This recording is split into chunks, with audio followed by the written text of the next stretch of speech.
back to the CFB Whisper Show. Just kidding. I've actually been running through these jingles in my head for a while now, and I think I've just come to the realization that I'm not going to have one.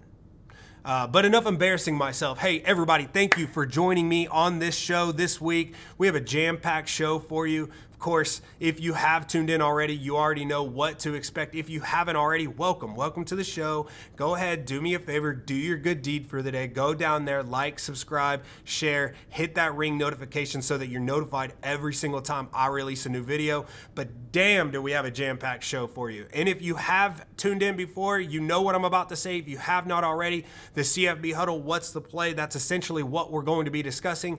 And why not just start with the new logo? I mean, just look at it. It's a beauty. So thank you guys for helping me, obviously, create this. We did start with the initial logo. We are rebranding to this logo. It just looks prettier, it looks nicer, and I couldn't have done it again without you. But the jam-packed show that we're going to be breaking into today is the CFB Whisper Mailbag. That's going to be a new segment that we will be implementing from time to time throughout the show as we continue to grow. And then, of course, we are going to be moving into a more popular segment that is the Hurt Your Feelings CFB Power Rankings Top 25 exclusive. Again, that is essentially broken down based off best head-to-head win thus far. It's not strength of schedule. It's not overall record. And then, of course, we can't conclude the show without actually discussing week 12, the games of the week. These games were hand selected, so excited to actually break these games down, what the implications are in terms of these games. Some of these are actually playoff elimination games. Some of these are just teams fighting just to fight for their overall pride, and we're excited to break that down for you. We'll give you our thoughts, of course, our score predictions. Again, want to include you all as much as possible. This is the CFB Whisper Show. Again, I am your host, Cameron Rodriguez. You can call me Cam, but let's just go ahead and get into it because, like I said, it is a jam-packed show, and excited to have you guys here. Ready? 3, 2, 1, let's get it. Okay, so the CFB Mailbag Edition. This is actually super exciting to launch with you all. Definitely thought we'd get things kicking off with a little bit more excitement. This is from you all to me over the last week, right? Let's just go ahead and kick this off. 19452 Vol for Life said, despite the Dogs losing to Ole Miss, am I crazy for thinking my Vols will blow them silly Dogs out this weekend? Vols by Fitty. Go Vols, baby. Yeah, you're crazy for thinking that the Vols will blow them out. Just kidding. Actually, listen, here's my thought on this. I wouldn't be shocked, honestly, if it went either way. I wouldn't be shocked if the Vols found a way to, blow the floodgates open and run away with a monstrous win, obviously leaving Tennessee with some of their best wins in recent memory, probably in the last 20, 25 years. If they do manage to obviously knock off the Dogs, that'll give them wins against Georgia, Alabama, Florida. I don't know the last time that happened. So that would be huge. By 50, doubt it. Obviously, that's an exaggeration, but who knows? The Vols are capable of obviously scoring points if Nico can find a way to connect on that deep ball. But at this very moment, we don't really even know if Nico's playing. So, we'll break that game down here in a moment. Let's move on, obviously, over to Anthony Loves Ice Cream. You're an idiot, and you don't know what you're talking about. Don't quit your day job. Well, I haven't gotten anything like that yet, and so this was definitely new to me. But Anthony, appreciate the support. Keep it coming. Obviously, I love ice cream too, so let's get that going. Moving on, right? Gator Chomp 727. Florida will shock the world and will win out to close the season. No. I think Florida is a better team than what the media and the public eye is viewing them like. I think Florida has incredible athletes all over the field, especially from a first team perspective. I think It's unfortunate that Graham Mertz went down. It's unfortunate that Lagway's gone down. It's unfortunate that they're playing a third-string quarterback that has not seen the field in college football altogether. Yes, he went to Yale, but he didn't play when he was over there. The last time he actually had any action on the gridiron was when he was in high school. So that's unfortunate. That is a recruiting issue. That's something that Billy Napier needs to obviously get under control, especially knowing that they just gave him an additional year. We'll see if that actually ends up coming to fruition. Not sure if Lagway is going to start this weekend against LSU. Of course, that again is a conversation for later on in the show. We'll be able to break that down. But hey, Gator Chomp, love the enthusiasm, love the optimism. Keep those comments coming. Not sure if that's going to come to fruition, but you know, I've seen crazier things. Moving on to Gamecocks on top. What is this? GG1, I guess? Excuse me. I'm sorry. I totally botched that. But he said, I've never seen this show before, but I like how you break everything down. Keep it up and go Cox. I think South Carolina is playing incredible ball right now. I think their defense is absolutely just on fire. If I'm any other team in the country, I do not want to play South Carolina. I think South Carolina is essentially a team on a mission. I do think that they have everything ahead of them. They are playing, in my opinion, for a college football playoff spot, but the SEC is so wide open and we don't necessarily know how the committee is going to break this down. It's almost looking like there were going to be multiple SEC teams, despite not making it into the SEC championship game, getting in with 2 losses, but now it's looking like that's starting to retract a little bit. So as the season unfolds, we do have several SEC teams with 2 losses that will be playing each other. That's what I referenced when I meant that there are some playoff elimination games happening this weekend and as we conclude the remainder of this season. But if South Carolina manages to win out the remainder of their games and they finish the season with only 3 losses, I'm not sure how that measures up or how that would stack up in comparison to the teams in the conference that currently have 2 losses and might also end up with a 3rd. I'm also not sure how that will stack up to other conferences and those teams, despite strength of schedule not really being much of a discussion, and it all seems to be really kind of teetering on the eye test as of late. You have to win impressively. There are teams in the other conferences that are still undefeated. You have Indiana, you have Oregon, you have other teams in other conferences like Washington State who only have 1 loss. Ohio State only has 1 loss. There's so much that goes into this. But I will say, definitely no SEC homer.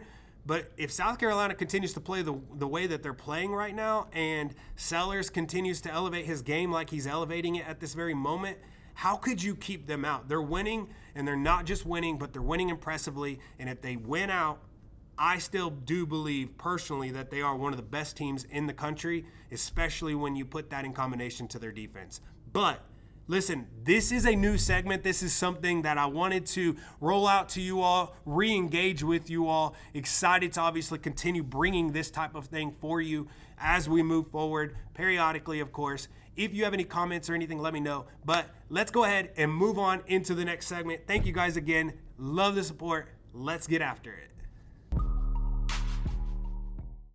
Alrighty, so this is the Hurt Your Feelings CFB Whispers Top 25 Power Rankings exclusive. Now, granted, remember, this is not a strength of schedule. This is not a best record. This is best wins head-to-head thus far through 11 weeks heading into week 12. So I'm not going to start with 25. 25 through 13 is subject to change. Those teams still have obviously a lot of ball, just like 1 through 12 do, but we're going to start with 12, that being SMU. SMU is a program that just kind of came out of nowhere since joining the ACC back in the summer. So really, not many people anticipated them being exactly where they're at. They're handling business the way that they need to. They have key wins against TCU, Louisville, Duke, and then, of course, as of recently, Pitt. They did drop that game to BYU earlier in the year, but BYU, granted, is undefeated at this very moment. SMU is sitting at our 12th spot. Now, of course, moving on to number 11, Alabama surprisingly outside of the top 10, but they did drop a game to Vanderbilt. They also dropped a game to Tennessee. Granted, this isn't the normal Vanderbilt team that we're accustomed to seeing, and Tennessee seems to be a team on a mission, specifically on the defensive side of the ball. But Alabama is starting to catch some sort of momentum. Granted, LSU is not necessarily a powerhouse, or at least we're not used to seeing LSU playing this type of ball as of the last few years, but they still did knock LSU off, and they did it in a very, I'd say, impressive way. I mean, essentially, Jalen Milroe just took that game over all in all, and LSU had no answers for a mobile quarterback, just like they had no answers for that mobile quarterback when Texas A&M took them down as well a couple of weeks back. But Alabama, they're going to do their thing. I think Alabama is obviously worthy of being at that 11th spot. They have everything in front of them. We'll see how that, unfolds, obviously, as we go on. Now, moving on to number 10. Number 10, Ole Miss. Ole Miss, definitely a team that's catching fire. Just knocked off Georgia. Not saying that that's something to technically brag about. Again, similar to LSU, Georgia is just not the team that we are accustomed to seeing, especially under a Kirby Smart type of team. The defense is very wishy-washy. They show up when they want to. The offense can't seem to get things going. That's more in credit to Carson Beck. That offensive line's having some issues. They can't seem to get the running game going. If I were Georgia, though, I would obviously just pound the ball, Etienne, Frazier, and then short to intermediate passes for, of course, Beck to kind of get him a little bit more confidence. But Ole Miss still just waxed them, wiped the floor of them. That defense specifically for Ole Miss just shut down Georgia altogether. So that was impressive to see. They ended up blowing Georgia out in the same fashion that Georgia typically blows other opponents out. So they got a dose of their own medicine. I'll be curious to see how Georgia rebounds. But watching this Ole Miss team at this very moment, they're definitely deserving of that top 10 spot. Despite losing 2 games, if they continue to win in the fashion that they're winning right now, I don't see them dropping out. I think that they're only going to do nothing more but continue to build momentum. They'll be a definite dangerous team to play, as we look down, the rest of the season. Now, moving on to number 9, Miami. They did just drop that game unexpectedly to Georgia Tech. Georgia Tech might just have some sort of kryptonite over them because last year, we all know Mario Cristobal didn't kneel the ball, fumbled the ball. Georgia Tech came back. That's just insane. So we all have our kryptonites. It seems like Georgia Tech might be Miami and Mario Cristobal's, that being their only loss. But they did obviously beat a Florida team, not necessarily something to brag about, but they are undefeated within ACC play up until this past weekend, of course, right? So we'll see if Cam Ward is still capable of being mentioned within those top finalists for the Heisman Trophy. Hopefully his defense can kind of step it up a little bit so he doesn't have to find his way, from behind. I also want to put large credit to that Cam Ward is the main reason why as well they find themselves behind. He's turned the ball over several times, whether that be a fumble or an interception. Granted, he has, done some Cam Ward type magic and found a way to bring his team back. But if they can just minimize those mistakes, play defensive ball, flip the field, not turn it over, take care of the football, Cam Ward does what Cam Ward does, Miami should be fine. Moving on to number 8, Penn State. Penn State, they have some key wins within their own rights within the Big Ten. However, they did have a really solid opportunity to put themselves in the top 5 when they played Ohio State. But if you're an Ohio State fan, I think it's fair to say that if you watch that game, despite the score being as close as it was, it really wasn't out of reach for Ohio State to really lose this game. I think Ohio State pretty much had this game under control for the most part, and they pretty much ran away with it, just like they typically do for the most part. Again, if you watched my previous video, you would know I am not the biggest Franklin fan. I think if you're Penn State, you deserve better. I think you guys should start just departing from him at this very moment. He has been known to get you 9, 10, 11 wins, but when it comes to actually playing and competing in the games that you want to compete in, the ones that will tell you whether or not you're capable of going to the next level, that being in the playoffs or potentially even winning a title, you have to be able to contend and overcome that hurdle, that being Ohio State and Michigan. And for some reason, Penn State has yet to do that under Franklin. So not sure what we'll do there, but they are sitting at our number 8 spot. Now moving on to number 7, Notre Dame. Notre Dame, obviously, they started off really strong, knocked off Texas A&M. We all know how Texas A&M ended up going throughout the season again until recently. It seems like they're kind of starting to take some steps back. We'll see how that unfolds. But Notre Dame does have that key win over Texas A&M, over Louisville, over Georgia Tech, And then, of course, Navy, if you want to count that. Georgia Tech, again, is that team. That's the more impressive win that they have, because they did recently, again, knock off Miami.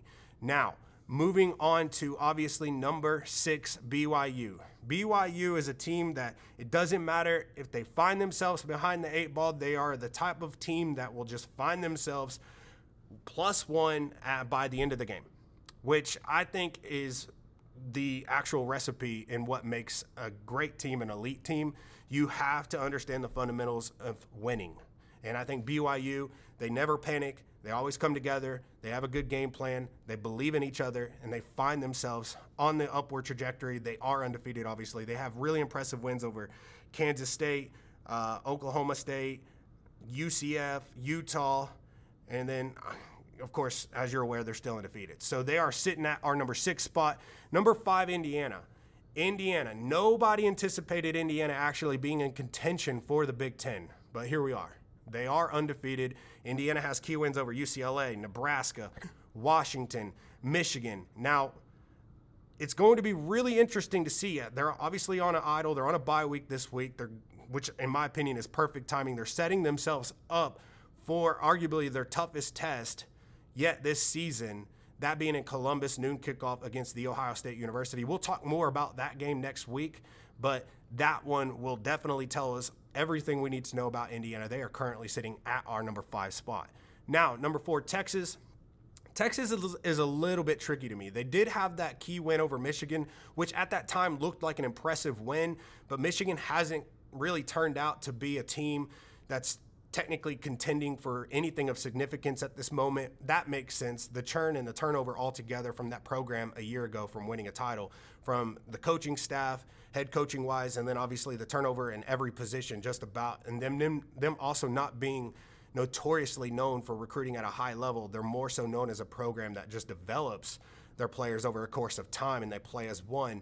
That's going to take some time for them. They haven't gotten to where they need to be. So Texas, that being their only win, that is a little bit concerning. I'm not sure why Texas is actually sitting at our number 4 spot if we're going to go based off best head-to-head wins, because Texas, since that Michigan game, or just the entirety of this season altogether, has yet to actually beat a ranked opponent. But they are beating the teams that they need to beat the way that they need to beat them. So I wouldn't be too concerned with Texas, but at the same time, they still have a lot to show me before I feel like our model will put them up any further. They had that chance against Georgia. They dropped that ball. Unfortunately, that's just how it works. Welcome to the SEC, I guess. That's what they want to say. I think Texas is ultimately going to be fine. I wouldn't even sweat that Georgia loss. Hell, you might even get a rematch potentially in the playoffs, barring Georgia makes it. Not sure. We'll actually discuss that at a future video, but again, I digress. Number 3, Tennessee. Tennessee is a team that's legitimately just riding their defense at this very moment, which is what you're supposed to do, right? Defense wins championships, but you also have to score points. And Nico not being able to connect on those deep balls, for some reason that offensive staff isn't getting him more comfortable. They'll sometimes roll him out, but then at the same time, they just don't want him to do those short to intermediate passes. They're always trying to look for that deep ball, that explosive play. And then when they realize that he can't connect or that's not working, then they'll revert back. They lean very heavily on Samson. Samson ends up carrying them along with that defense. I need to see Tennessee win games with Nico. Is he capable of doing that? Because you're not going to be able to rely on that defense, in my opinion, when you start playing against higher caliber opponents that can, score on you and opponents that can stop you. So I need to see that, but they do have some key wins. Obviously, they beat Florida. They did drop that game to Arkansas, but they've been pretty dominant, specifically on the defensive side of the ball since then. And then they obviously beat Alabama. They do have a big one this coming weekend against Georgia. We'll be breaking that game down here in a moment. But Tennessee, they do have a really incredible chance to do something they haven't done in quite some time, and that's beat Georgia, Alabama, and Florida all in one season. They are sitting at our number 3 spot. Number 2, Ohio State. Ohio State, I put out a video a couple of weeks ago, it might have been last week as well, where I just haven't been the biggest fan of Ryan Day. He's on a 3-game losing streak to Michigan. He just dropped a big game when he played Oregon earlier in the year. They'll probably see each other again if I were to just take a guess, because those two teams are arguably one of the better teams in the country. But Ohio State did handle their business against Penn State. they are taking over games and they are winning the games that they're supposed to win. Again, that Oregon game could go either way. It's more of a coin flip. I'm excited to see if they end up playing each other again. I do think Ohio State is arguably one of the better teams in the country, very close to Oregon altogether. I need to see Ohio State be more explosive. I need to see them be, establish something up front, establish a running game, not put all that pressure on their quarterback, and then just be a little bit more just fluid on the offensive side of the ball. I think that defense is doing what they can to keep them in games, but Ohio State needs to figure those things out. It seems like they are. It doesn't really feel like they're in fear of losing any game that they play, aside from the one that they did lose. But I like Ohio State. I like where our model has them at number 2. Of course, number 1 in the Hurt Your Feelings CFB power rankings heading into week 12, that is Oregon. Oregon, deservingly so, is at the top spot. Now, granted, they don't get many televised games, and that's unfortunate, but they did play against Ohio State, like I mentioned. That was their bigger game. They also went against Michigan. They also knocked Michigan off. When's the last time a team in the Big Ten has beaten both Ohio State and Michigan in the same year? It's been quite a long time. And so for them to be the new guy, to come into the conference, knock off Ohio State, knock off Michigan, definitely put themselves in a position to be crowned Big Ten champions. I mean, that's impressive all in itself. So they are definitely deserving of the number 1 spot. And I'm excited to obviously see what the remainder of their season looks like. I think that they're heavy favorites at this moment in terms of teams playing as a unit. And all in all, we'll see what happens. But we do have Oregon sitting at our number 1 spot. Now, this is the CFB Whispers Hurt Your Feelings top 25 power rankings heading into week 12. Obviously, I want to know what you guys think. Go ahead and drop your thoughts, drop your comments. Let's have a discussion about it. Please remember the whole moral of how our model actually breaks this down. But all in all, let's head into the games of the week, week 12. Let's go ahead and give our thoughts on this, maybe give a little bit of a prediction, but let's just go ahead and crack into it.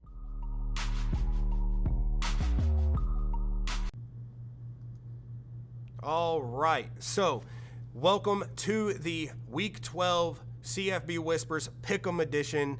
This is going to be just a lot of fun to break down for you guys. Obviously, you guys can see it there. If you have watched this video this entirety, just do me a favor. It would really mean a lot. Go down there, like, subscribe, and of course, share this. Hit that ring notification so that you are notified every time I release a new video. But let's just go ahead and dive right on into this. First off, just kicking it off with South Carolina and Missouri. If you're a betting person, then obviously you're going to like this. I know our model has South Carolina at an 85.3% chance of winning this game outright. That's based off a 13.5 point spread. South Carolina is currently 7-2 against the spread so far this year. Missouri has also covered the spread 5 times out of their last 9 games, so that is saying a lot. Now, Missouri does currently hold a 3-0 record against South Carolina in their last 3 meetings, so that has to amount to something as well. But in those matchups against South Carolina, Missouri has covered 3 of those as well by outscoring the total of the over-under betting parlay. Now, in their last 3 meetings head-to-head, Missouri has not only won all of those, but they also racked up 88 points, while South Carolina's only racked up 50 points. So that is a huge deal, but it's not that big of a deal at the same time because that was the last 3 years. That it has nothing to do with this year's South Carolina team and this year's Missouri team. I think this year's Missouri team has a lot to figure out, specifically on the offensive side of the ball.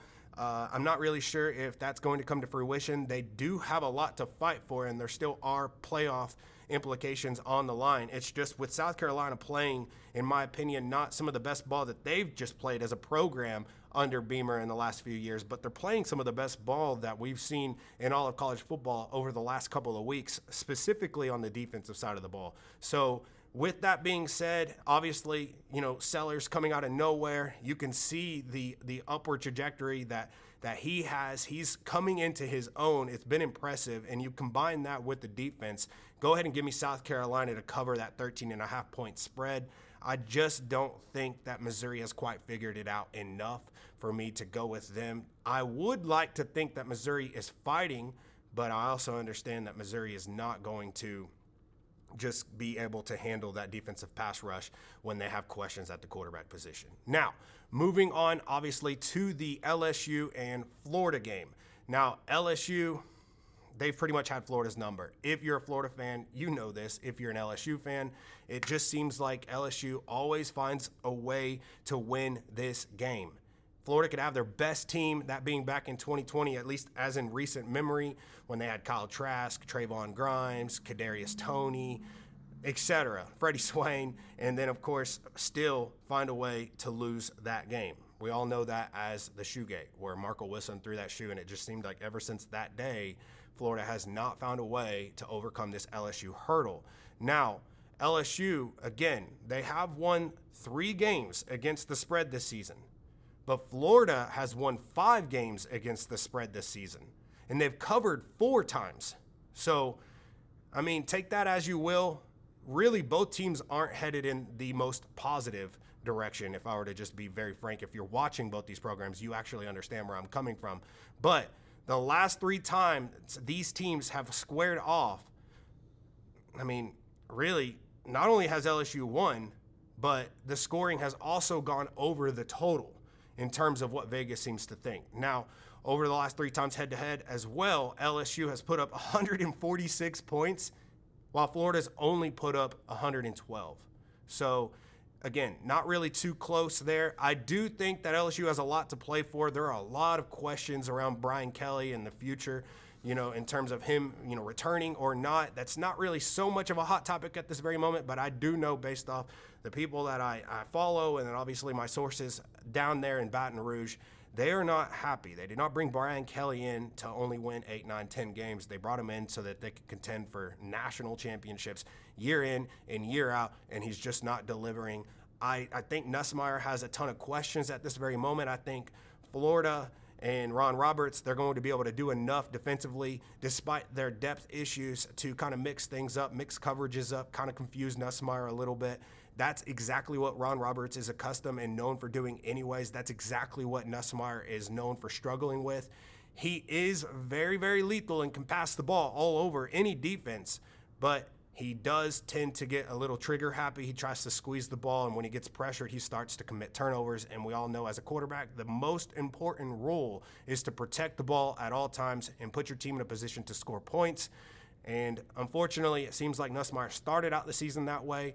Doesn't seem as though that he obviously is heading in that same direction at this very moment. The spread currently right now is LSU minus 4.5. Give me Florida to cover that spread. I do think Florida also finds a way to win this game. I think defensively they still figure things out. They're able to confuse Nussmeier, and I think for the first time in the last few years, Florida will finally get that win and then set themselves up for a great matchup against Ole Miss, but definitely a bowl eligibility game going to Florida State for the first time, making themselves possibly bowl eligible in the last few years. Now, Tennessee and Georgia. This one is really interesting to me because, as you know, Tennessee hasn't done the best work offensively. It seems as though Nico is not really progressing at the rate that most expected him to, especially with him being a redshirt freshman. However, Sampson in that running game for Tennessee in combination to that defense, it's really hard to ignore because teams haven't proven to stop Sampson, and there's not been a team to this point that scored 21 points or more against this Tennessee defense, and that is just mind-blowing to me. So good for them. I don't know how much longer that's going to last because these games are starting to mean a bit more, and Tennessee, if they continue this trajectory, are going to start playing teams that are more capable of scoring points and they're capable of stopping your offense. So I'm going to need to see some development from Nico, especially that short to intermediate pass game, get him rolled out, get him more comfortable, and then combine that with a Sampson strong running attack.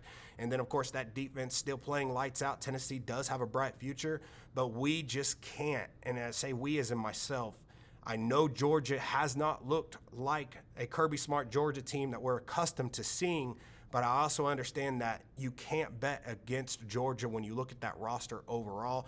Beck might have his issues. They might have some depth issues along the offensive line, and they might have some, broke down coverages back in the secondary, and they're allowing a lot of explosive plays. But when they show up, specifically that defensive line for Georgia, they make it really hard. And when you combine that with a Nico that is playing or he's not playing, because we really don't know at this point. I do believe he is a game time decision. It's very tricky for any team to go into that not knowing who your quarterback's going to be and also not knowing what defense of Georgia is going to show up. Now, they did just come off of that loss against Ole Miss.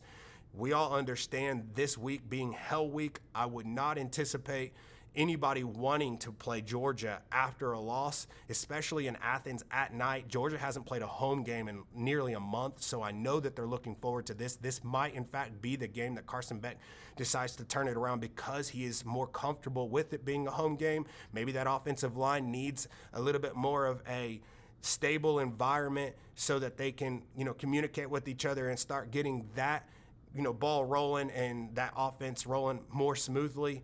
I do think Carson Beck is a bit in his head. I don't think that there is an athletic or just a talent issue on that roster. I don't think you need a Brock Bowers or a McConkey or any of that for him to be elite. I think he is who he is, and I do believe that if you just asked any other team in the country if they could just pick any of these athletes, especially the ones in the slot and on the outside that Georgia has, any team would take them. So talent isn't necessarily the issue. It's all in relation to play calling, that offensive coordinator and Bobo, and then obviously making sure that you're doing everything you can to get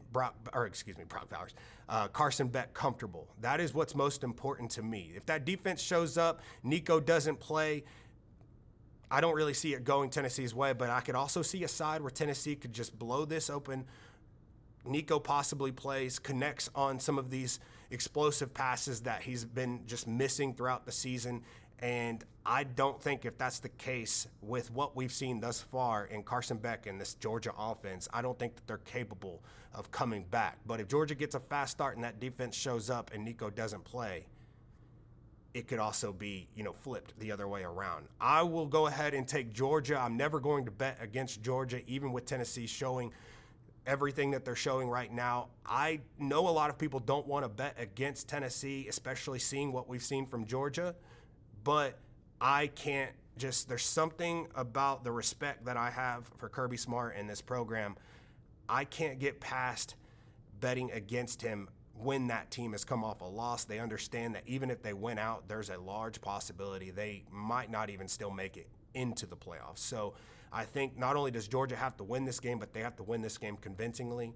They have to win with a ton of style points, and they have to win the remainder of their games on their schedule in the exact same fashion in order for them to be even considered for the college football playoffs. Now, moving on to Texas and Arkansas. Now, this is a long, non-traditional annual rivalry, but they are still rivals at the end of the day. Texas, as you're aware, has yet to actually beat a ranked opponent this year. Like I mentioned earlier in the video, they had what seemed like an impressive win against Michigan earlier in the year, but of course, Michigan's not who we expected them to be. Really, nobody should have had expectations on Michigan to begin with the amount of churn and turnover that program had as a whole. But Texas did beat Florida the exact way they needed to beat Florida. They obviously needed that bye week. It came at a really good time. They got people healthy. They got Isaiah Bond back. Obviously, Quinn Ewers looks like he's returning back to original form. So that's really good. Texas does have the number one defense in the entire country. That's starting to obviously show as we go forward throughout the season as well. Texas currently is sitting 6-3 against the spread this season. Arkansas has put together also a 6-3 record against the spread so far this season. The spread currently going into this game right now is Texas minus 13.5 points. I'm not sure how much stock you want to put into the rivalry of things, but I do think that if Texas gets caught sleeping, Arkansas, as you know, is a team more than capable of taking advantage of that and running away with this one. I don't think that they'll technically run away, but we all do recall that Arkansas did knock off this Tennessee team, despite Tennessee's defense being what they were. And they did it without even scoring 19 or more points. So let that speak for itself. I think Texas having the number 1 defense in the country will probably play its dividends in this game and will challenge Arkansas in a lot of ways. I think Arkansas's fan base is definitely looking forward to this. I don't think Texas is looking forward to this game as much as Arkansas is. Arkansas has nothing to lose. They already returned a coach that a lot of people believe should have been gone last year. So Arkansas coming into this game, if they end up winning this game, that's good for that program and Sam Pittman. He might even retire by the end of this year, but of course I don't want to throw that rumor out there without, knowing for sure. That's just the rumors and the rumblings that I'm hearing in relation to him and his future. But if they're able to knock Texas off, hey, that's exactly what that fan base wants. That's exactly what those players want. They want to be able to go in there and play a rivalry game that they're not traditionally known for playing annually and knock off a team like Texas that has the potential to obviously go in and do some pretty incredible things, potentially even winning a national championship. However, I don't think it's enough. Give me Texas. I also give me Texas to cover the spread. I don't think Arkansas is going to come close in this game. I think Texas is a team on a mission. They understand the agenda, the objective, and they're going to do everything they can to continue this upward mobility that they have, this upward just positive. Everything's working for them right now, especially off that bye. So, moving on into the Colorado and Utah game. We all know Utah came off that very just heartfelt just loss. It's to BYU. So that's tough. I mean, I think that they were essentially robbed of that game, but at the same time, when BYU was given the opportunity, they still were able to capitalize. Going back to what I mentioned, they are a team that just knows how to win. And sometimes when you know how to win and you trust in the person to the left or to the right of you, I mean, good things happen. So, I mean, ultimately, football's a team sport. BYU understands that. Utah, they just dropped the ball. That's just what it is. But over the last 3 meetings between Utah and Colorado, right, Utah has put up 3 wins versus Colorado. Now, in those last 3, Buffalo has squared off with them, and they've posted a 2-1 record against the spread. Now, again, this game has also gone over the over-under Vegas odds, so keep that in mind. Now, over the last 3 head-to-head matchups, Utah has racked up 114 points, while Colorado has accumulated only 51 points. So that is huge. And you have to understand maturity and development and all of that do play a role in these games. And Colorado does obviously return Shooter Sanders, Travis Hunter. They have a really great offensive line. That defense seems to start to kind of come upward a little bit. They're starting to put a lot of pressure on these offenses that they're going against, specifically that Texas Tech game where Colorado just absolutely blew them out. However, Utah does have the number 18 passing defense, and Colorado is known traditionally for passing the football. Now, that's going to be a really interesting matchup. I'll be curious to see, obviously, who takes that one home. But I think with the just Colorado and the momentum that they currently have right now, I think that they understand what's at stake. They also understand that Shooters isn't going to be returning next year. Travis isn't going to be returning next year. It's now or never for that program. So I think that despite Utah having the number 18 defense in the country in terms of pass defense, I still think that I'm not sure if they're mentally capable of bouncing back from a game that they thought they had won this past weekend, if that locker room is still in check. I mean, it's going to be interesting to see, and that'll say a lot about that culture when that game takes place. But if they find a way to just put that game behind them, I think this could be a pretty solid game. However, I believe the spread, if I'm not mistaken, is Colorado minus 11.5 points. I'm going to stick with that. I haven't seen anything from Utah that screams that they're wanting to win this game. I think Colorado has a lot more to play for, and I think they're going to show up in that fashion.